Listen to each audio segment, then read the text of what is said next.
नमस्कार, आदाब, जय भीम, सत श्री अकाल। मैं हूँ माजिद सिद्दीकी और आप देख रहे हैं focus Hindustan news channel.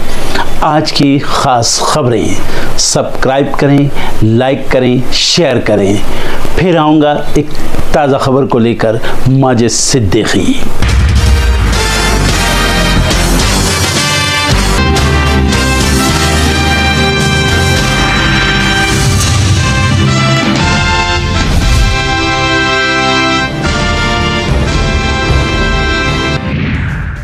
Punjab के सरहिंद स्टेशन पर सुबह ट्रेन संख्या 12204 अमृतसर सहरसा के एक डिब्बे में लगी आग। किसी के हताहत होने की सूचना नहीं है।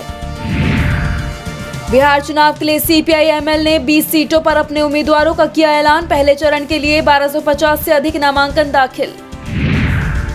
महागठबंधन में सीएम फेस पर कांग्रेस सांसद अखिलेश प्रसाद सिंह का बड़ा बयान। मुख्यमंत्री पद का चेहरा तेजस्वी प्रसाद यादव।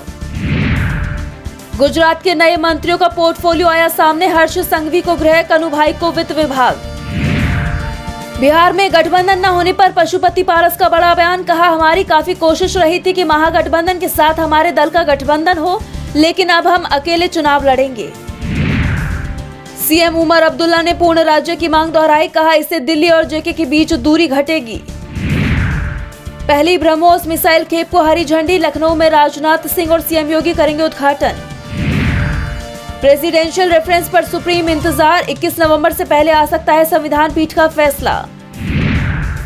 बिहार विधानसभा में मोर्चा संभालेंगी झारखंड पुलिस। भेजी गई 23 कंपनियां। पूर्वोत्तर राज्य मणिपुर में पुलिस को मिली सफलता। 2 जिलों से गिरफ्तार किए गए केसीपी के 4 आतंकवादी। केन्या के पूर्व पीएम ओडिंगा के राजकीय अंत्येष्टि समारोह के दौरान भगदड़, 18 लोग घायल। दिल्ली एनसीआर में दीपावली से पहले वायु गुणवत्ता खराब श्रेणी में पहुंची। बढ़ने लगी सांस संबंधी समस्याएं। ट्रंप ने फिर दी गजा पर सैन्य कार्रवाई शुरू होने की चेतावनी। हमास ने कहा, अभी समय लगेगा। जेलेंस्की से मुलाकात के बाद बोले ट्रंप, मैंने आज राष्ट्रपति जेलेंस्की से मुलाकात की और हमारी मुलाकात बहुत अच्छी, बहुत सौहार्दपूर्ण रही। ब्रिटेन में सिनेगाग पर हमले की योजना बनाने में 3 को जेल, 8 से लेकर 11 साल की सजा। बांग्लादेश में संसद के पास प्रदर्शनकारियों का बवाल। पुलिस वाहनों और परिसर को बनाया निशाना। अमेरिका ने अक्टूबर से बढ़ा दी इमिग्रेशन पेरोल फीस। लोगों को देने होंगे $1000। धनतेरस पर झूमे सोने के भाव। 3600 रुपए हुआ महंगा। चांदी ने भी दिखाए तेवर। बिहार जाने वाली ट्रेनों में खचाखच भीड़। दिवाली और छठ पर लोगों को होगी परेशानी। पायलट लाइसेंसिंग प्रोसेस हुआ आसान। डीजीसीए ने शुरू किया नया सिस्टम। राजस्थान में अब नहीं चलेंगी मॉडिफाइड बसें, सरकार ने लगाई रोक। मेहुल चौकसी को बड़ा झटका। बेल्जियम की कोर्ट ने दी भारत प्रत्यर्पण को मंजूरी। गिरफ्तारी को बताया वैध।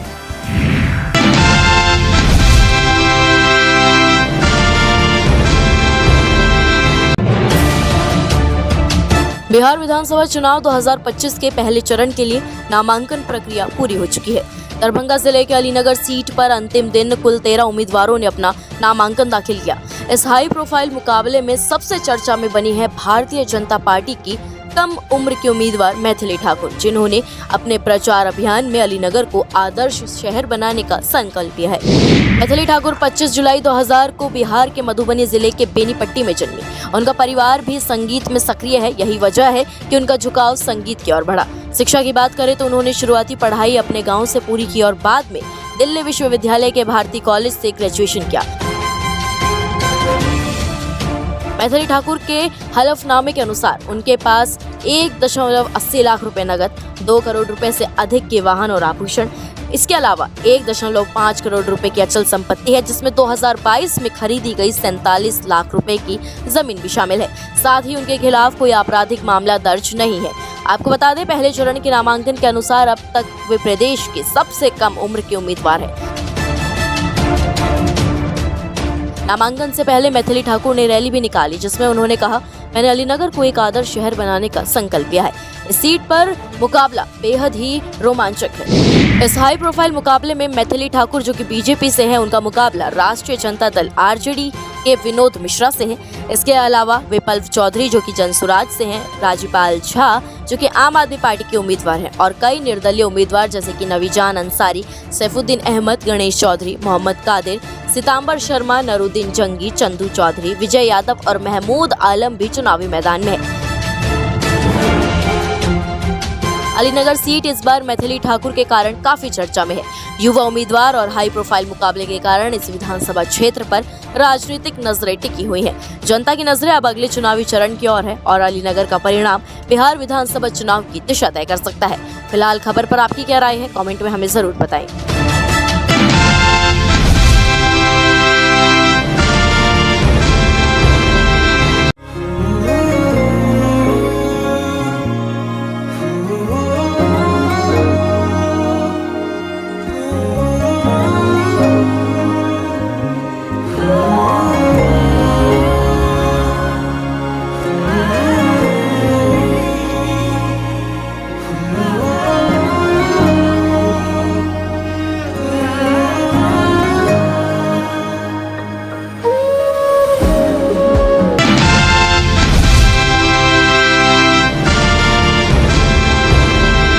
सुप्रीम कोर्ट ने एक अहम फैसले में साफ किया है कि अगर कोई मुस्लिम पति बिना संतान के मरता है तो उसकी विधवा को सिर्फ 1/4 हिस्सा मिलेगा, न कि 3/4, जैसा कि इस केस में महिला ने दावा किया था।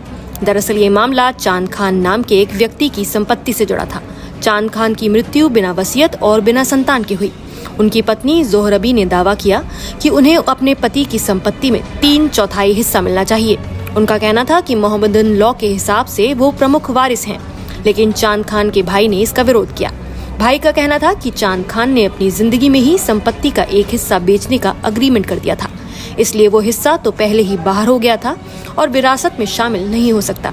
ट्रायल कोर्ट ने भाई की बात मानी और कहा कि वो जमीन एग्रीमेंट के जरिए पहले ही ट्रांसफर हो चुकी है, लेकिन अपीलीय अदालत और बॉम्बे हाई कोर्ट ने इस फैसले को पलट दिया। हाई कोर्ट ने कहा सिर्फ अग्रीमेंट टू सेल से मालिकाना हक नहीं बदलता जब तक कि रजिस्टर्ड सेल डीड ना हो, यानी जब तक सेल डीड रजिस्टर्ड नहीं होती मालिकाना हक उसी के पास रहता है जिसने अग्रीमेंट किया था। इसलिए वो जमीन अब भी चांद खान की मतरूका प्रॉपर्टी यानी मृत व्यक्ति द्वारा छोड़ी गई प्रॉपर्टी का हिस्सा मानी जाएगी, यानी वो संपत्ति जो मरने वाले व्यक्ति की होती है उसके वारिसों में बांटी जाती है। अब मामला पहुंचा सुप्रीम कोर्ट में, जहां बेंच में शामिल थे जस्टिस संजय करोल और जस्टिस प्रशांत कुमार मिश्रा।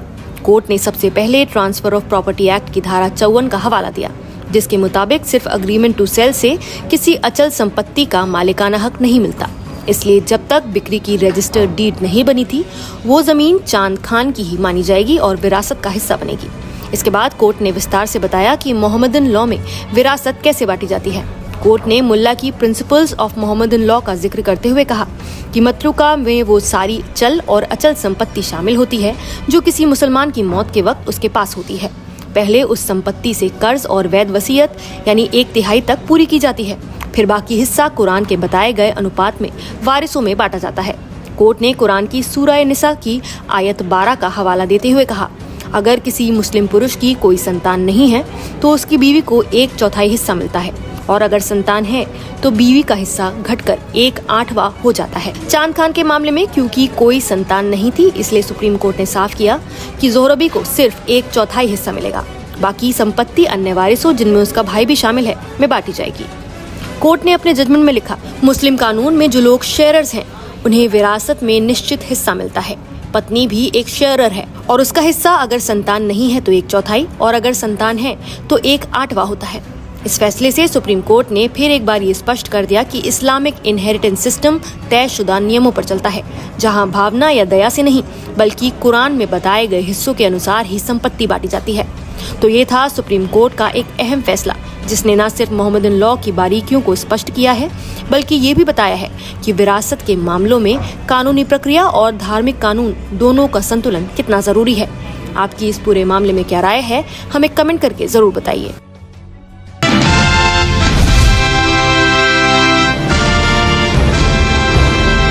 पाकिस्तान और अफगानिस्तान के बीच 48 घंटे के लिए सीज फायर हुआ था और अब पाकिस्तान को डर लग रहा है कि फिर से अफगानिस्तान के साथ जंग शुरू न हो जाए। पाकिस्तान के पीएम शहबाज शरीफ ने कहा कि पाकिस्तान संकट के समय में भी एकजुट नहीं हो पा रहा है। ऐसे में हम दुश्मनों का सामना मजबूती से नहीं कर पा रहे हैं। दरअसल अफगानिस्तान के खिलाफ पाकिस्तान का प्रोपेगेंडा पूरी तरह से फेल हो चुका है। पाकिस्तान और अफगानिस्तान के बीच सैन्य झड़प की तस्वीरें और वीडियो सोशल मीडिया पर खूब वायरल हो रहे हैं। सबने देखा कि तालिबान लड़ाकों और अफगानी सेना ने किस तरह पाकिस्तान के सैनिकों को शर्मसार कर दिया। पाकिस्तान के टैंक हथियारों पर तालिबान ने कब्जा कर लिया, यहाँ तक कि पाकिस्तानी सैनिकों के कपड़े तक उतरवा दिए गए। बुरी तरह से पिटी पाकिस्तानी सेना ने पहले तो अफगानिस्तान की नागरिक आबादी पर बम गिराए और फिर इस पूरी जंग के लिए भारत को दोषी ठहराना शुरू कर दिया। पाकिस्तान के पीएम शहबाज शरीफ का कहना है कि पाकिस्तान के अधिकारियों ने बीते महीनों में कई बार काबुल का दौरा किया। हर बार पाकिस्तान की तरफ से आपसी सहमति से मुद्दों को सुलझाने के लिए सौहार्दपूर्ण बातचीत पर जोर दिया गया। हालांकि तमाम कोशिशों के बावजूद चीजें शांति की तरफ नहीं जा सकी। भारत के उकसावे पर तालिबान बलों ने पाकिस्तान पर हमला कर दिया। ये हमला जब हो रहा था तब अफगान के विदेश मंत्री आमिर मुत्तकी नई दिल्ली में थे। इससे पता चलता है कि ये कहां से हो रहा था। पाकिस्तान की तरफ से सीज फायर के लिए अमेरिका के राष्ट्रपति डोनाल्ड ट्रंप से भी मदद मांगी गई है। पाकिस्तान के रक्षा मंत्री ख्वाजा आसिफ ने कहा है कि ट्रंप ने कई जंग रुकवाई हैं, इस जंग को भी ट्रंप रुकवा सकते हैं। साफ है कि पाकिस्तान इस वक्त बेहद डरा हुआ दिख रहा है। ख्वाजा आसिफ को तो भारत से भी जंग का डर लग रहा है।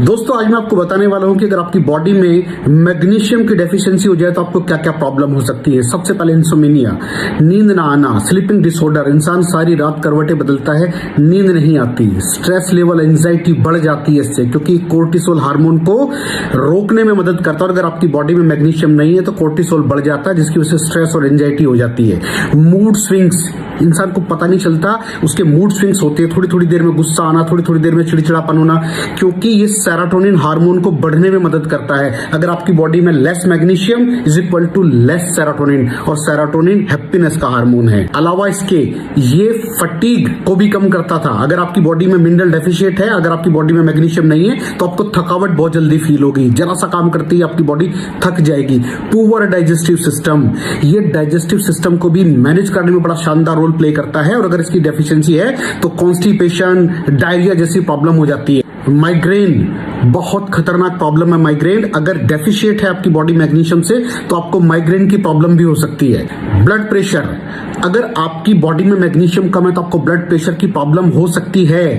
इरेगुलर हार्टबीट, ये हार्टबीट का बढ़ जाना, कम हो जाना, बढ़ जाना, कम हो जाना, मैग्नीशियम डेफिशिएट होने की निशानी है। ऑस्टियोपोरोसिस, बोन हेल्थ वीक हो जाती है, क्योंकि आपकी बॉडी का 60% जो मैग्नीशियम है वो आपकी बोन्स के अंदर होता है। अगर आप बाहर से मैग्नीशियम नहीं ले रहे हैं तो आपकी बॉडी जो है वो हड्डियों में से लेना शुरू कर देती है, जिसकी वजह से ऑस्टियोपोरोसिस की प्रॉब्लम भी हो सकती है, आपकी हड्डियां कमजोर हो जाती हैं। और मसल क्रैम्पिंग, मसल क्रैम्प, नस पे नस का चढ़ जाना, मसल्स पे अकड़ जाना, बिल्कुल चलना मुश्किल हो जाता है। तो मसल क्रैम्पिंग भी तभी होती है जब आपकी बॉडी में मैग्नीशियम की डेफिशिएंसी हो। और दोस्त, हमारे यहाँ 90% से ज्यादा लोग मैग्नीशियम डेफिशिएंसी के शिकार हैं। कहां से मिलेगा मैग्नीशियम, कितनी मात्रा में लें, किस क्वालिटी का लें? तो उसका जवाब है वेस्टीज प्राइम CMD। इसके अंदर आपको भरपूर मात्रा में मैग्नीशियम मिलेगा, आपकी सारी प्रॉब्लम सोल्व हो जाएगी। Thank you so much. दर्शकों, देख लिया आपने हमारे वीडियो को। हमें खुशी होगी कि आपने हमारे न्यूज़ को लाइक किया और दूसरों को शेयर किया। अगर अभी तक हमारे चैनल फोकस हिंदुस्तान को सब्सक्राइब नहीं किया है तो तुरंत सब्सक्राइब करें, कमेंट करें और बेल आइकॉन को प्रेस करें। हम हाजिर हैं खबर के लिए।